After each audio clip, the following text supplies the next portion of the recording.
Berikutnya pemirsa, ini sejak dibongkar Kejaksaan Agung, kasus korupsi tata kelola minyak mentah dan produk kilang di PT Pertamina Patraniaga periode 2018-2023 masih terus bergulir. Akankah pengungkapan kasus ini dapat mengembalikan kepercayaan publik?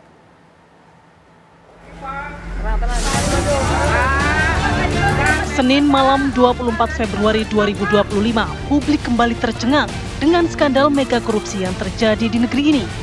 Kejaksaan Agung membongkar kasus korupsi tata kelola minyak mentah dan produk kilang di PT Pertamina Patraniaga periode 2018-2023. 7 orang ditetapkan sebagai tersangka. Para tersangka diduga membeli Pertalite untuk di-blending atau dioplos menjadi Pertamax. Hasil oplosan tersebut kemudian dijual dengan harga Pertamax yang mengakibatkan kerugian negara hingga 193,7 triliun rupiah.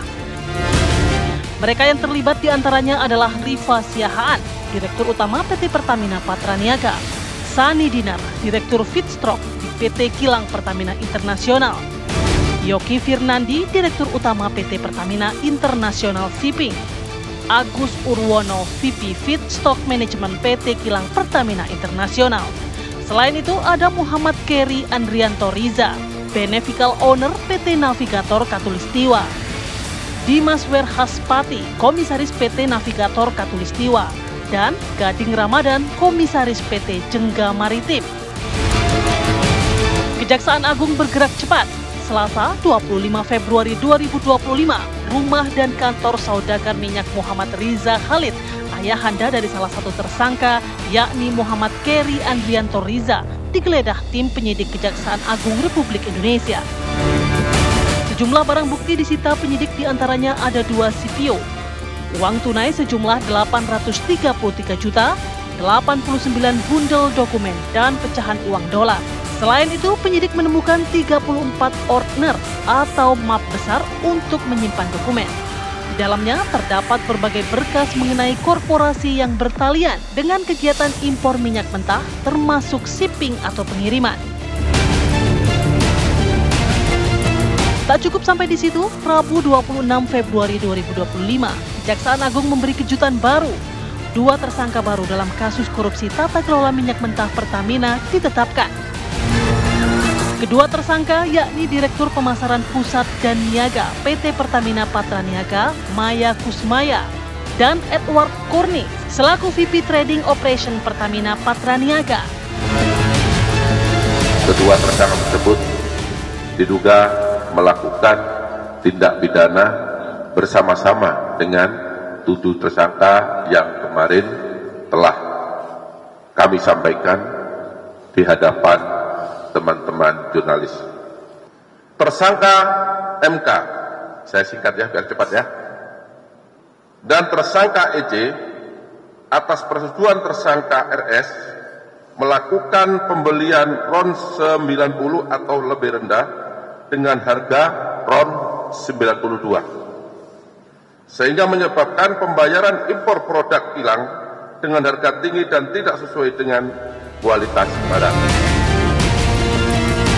Di hari yang sama, sejumlah anggota Komisi 12 DPR mencecar pihak PT Pertamina Patraniaga mengenai isu oplosan BBM Pertalite dan Pertamax terkait kasus korupsi tata kelola minyak mentah periode 2018-2023. Tapi dalam rapat dengar pendapat tersebut, PLT Dirut Pertamina Patraniaga, Mars Ega Legowo Putra, menyatakan tidak ada perubahan RON pada BBM ketika Pertamina Patraniaga salurkan minyak dari terminal sampai ke SPBU. Nah, untuk yang di Patraniaga, kita menerima di terminal itu sudah dalam bentuk RON 90 dan RON 92, tidak ada proses perubahan RON. Tetapi yang ada untuk Pertamax kita tambahkan aditif. Jadi di situ ada proses penambahan aditif dan proses penambahan warna. Proses ini adalah proses injeksi blending.